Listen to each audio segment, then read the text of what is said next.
tumataginting na 500,000 pesos ang tatanggaping premyo ng tatanghaling Miss 100 Islands 2025 sa Alaminos City, Pangasinan. Ayon sa Facebook page ng Miss 100 Islands, hindi na lamang mga residente sa siyudad ng Alaminos at lalawigan ng Pangasinan ang maaaring sumali sa naturang beauty pageant dahil ito ay ginawa na ring regional edition. Nangangahulugang bawat probinsya sa Region 1 ay maaari na ring sumabak sa screening upang mapabilang na official candidate. Magtatagisan ng ganda, dunong at talento ang mga mapipiling kandidata para maiuwi ang korona bilang Miss 100 Islands ngayong taon.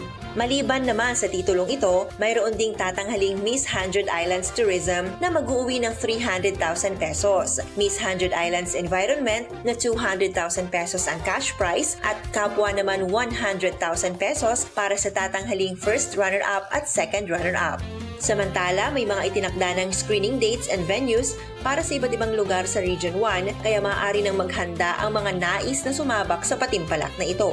Ang Miss 100 Islands 2025 ay hindi lamang tagisan ng mga naggagandahang kandidata, kundi isa na rin itong paraan upang isulong ang turismo sa siyudad ng Alaminos at pagbuklodin ang buong rehiyon na magkaisang suportahan ang turismo. Yan ang ating good news. Ako po si Idol Maya Tatak, IFM. IFM News. IFM News. IFM News.